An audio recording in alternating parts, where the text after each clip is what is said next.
is Monday, August 20th, 2018, 10:31 a.m. Once again, I apologize for the audio. Just a few more days until that cord comes in, and we will be back to normal with the audio situation. For now, I recommend headphones, and make sure you got the video set to high def, at least at 720. That's the best I can do for right now. In my editing program, I bring the audio as far up as I possibly can, so this is as good as it gets for now. I'm very sorry about that. I know I get a lot of comments about the audio. It will be handled very shortly. On with the video. So we are looking at current temperatures of the U.S. We can see clearly there is a dip in the jet stream, allowing that cold air to come down, at least this morning, reaching a few different states, as low as Kansas, actually. We got some strip storms going on in Texas. But first, we are going to talk about Hurricane Lane and its current updates. So you're looking at basically a cone of uncertainty, they like to call this. This is basically a chart where they show you where this storm could go, it might go, we don't know. That's basically why they do that. Now, we can get a better look exactly where we think this storm is going to go by looking at different charts. Current stats, I guess you can say right now, this is about equal to about 126 miles an hour. So we're right in that Category 3, Category 4 range. The reason the satellite is a little blurry is because the sun has not reached this area yet to give us a good clear image. If I were to scroll down with the current storms, I'm doing a separate video on Typhoon Solik, which is actually looking to be a pretty devastating storm that's going to affect North and South Korea as well as the southern tip of Japan with another typhoon right behind it. So that's a separate video. But for right now, we are looking at winds of in excess of 110 miles an hour up through Tuesday.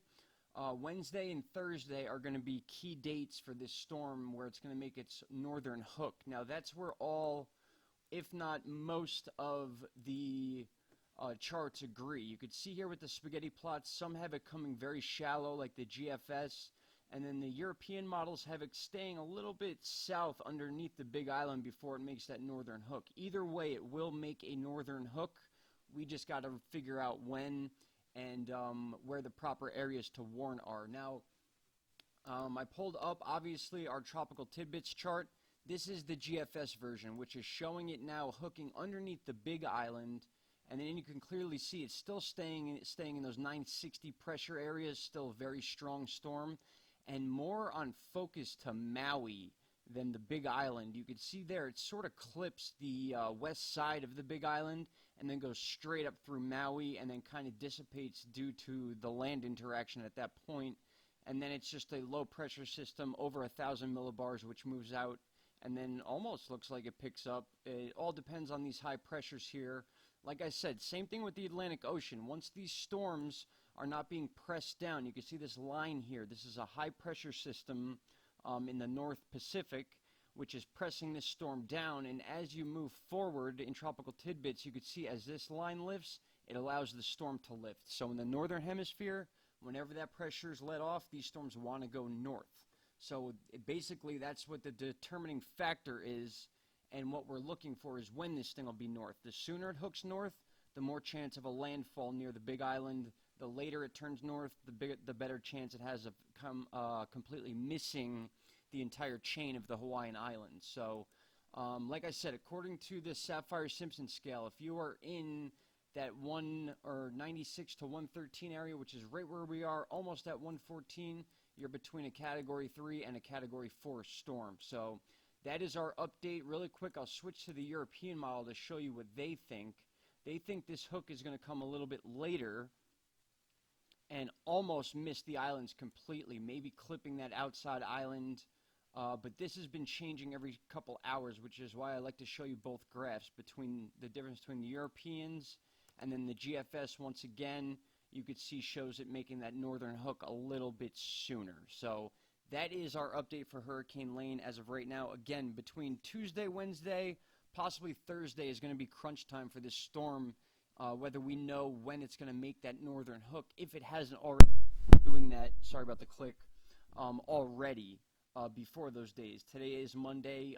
This thing could start hooking north later on today for all we know. Just got to keep a close eye on it. And to check exactly where this storm is right now. These are the coordinates of where Hurricane Lane currently is compared to Hawaii. So you can see we are fairly north of it, but again, the second that high pressure lifts, it's going to let this storm come north. So it's either going to come up in this area, or it's going to stay a little bit shallow and come up and hopefully not affect the area too much. Regardless, this size hurricane will affect the shores of all these islands, but what we don't want is direct landfall. It's been about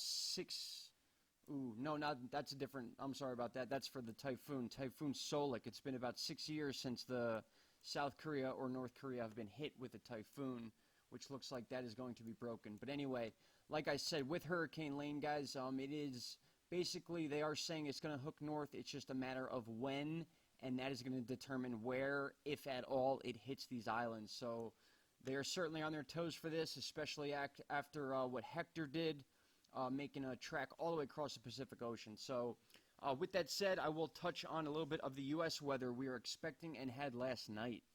All right, now we are here on our Doppler radar site. This is the last frame, so this is current right now.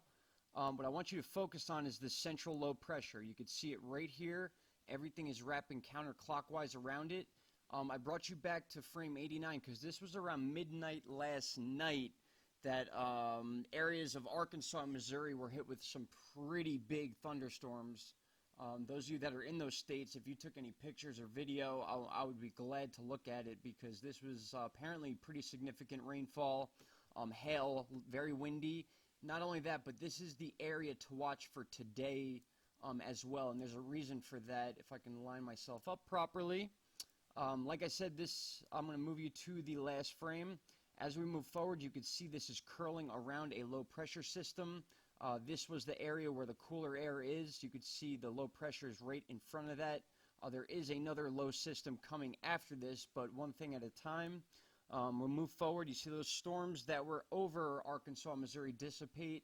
And then as we move forward, we could see that strip storm that forms over Texas.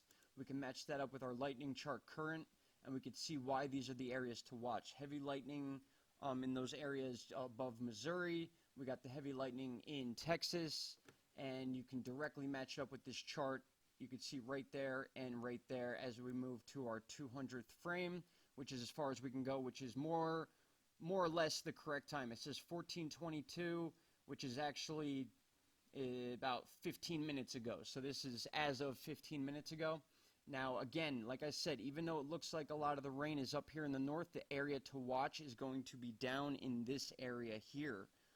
And the reason for that, and I'll show you that as well, you can see currently flash flood watches areas near Iowa, in the central area, central plains. That is going to shift down to right here where there's also flash flood warnings going on.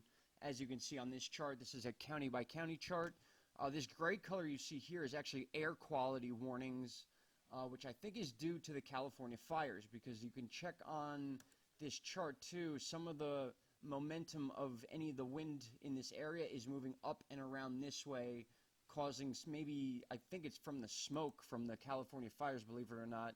And these pink colors you see are red flag warnings for wind. So very windy, poor air quality in the upper northwest. Again, we have an underlying or underneath low pressure system coming in, which will probably push that up and then become our new low system, which we are talking about now with our current one. This gives you a pretty decent idea of why they're saying this is the area to watch. You can see the dense cloud cover towards the end of these frames here, and you can clearly see the low pressure curl counterclockwise. This will make its way all the way to the northeast and will be an issue for the northeast for the next couple days, at least through Thursday. And I will show you that here on the GFS. You can see the L, for that's where the central of the low pressure is. And because it's spinning counterclockwise, it's pulling moisture up from the Gulf and across the Baja region.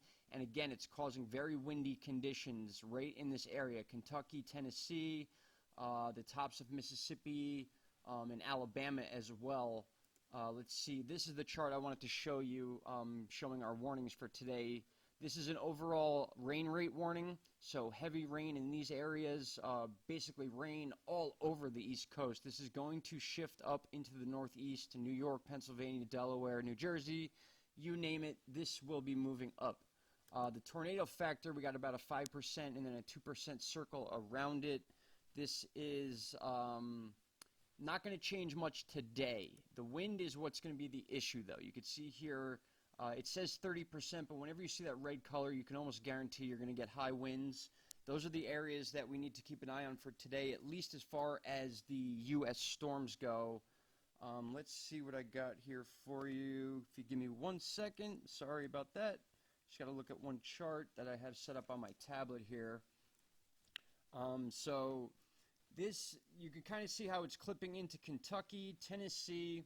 We got Arkansas in there, and then Missouri, and then the outer states less. It's about 15%. So this is probably going to move up into this area and then dissipate as far as wind goes. For the tornado threat, I'm saying. The wind will carry up into the northeast, there's no doubt about it. And then you can see up here, this is the wind that is also in part causing the air quality issues going on in the upper northwest.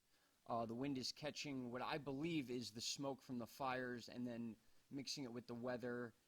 You know, that's what happens. It moves up and the air quality is just very poor. Maybe some of you in these states here can verify that for me. It's hard to tell from these charts exactly what is causing the air quality. I'm assuming it's the fires only because there is an upward movement of airflow that's bringing where these fires are up into this area. So that's basically my conclusion with that. I'm not saying it's 100%, but then again, we are dealing with weather, which never is 100%. So as you can see, this system here, this low pressure system is going to kind of hook and then come up over the Great Lakes. But it's those outside edges of the low pressure system you really want to watch out for, and that is why these winds are going to be hiking up in this area. And then as you can see, as we move through Thursday, that is when it's going to break off into the Atlantic Ocean, kind of clearing up for us.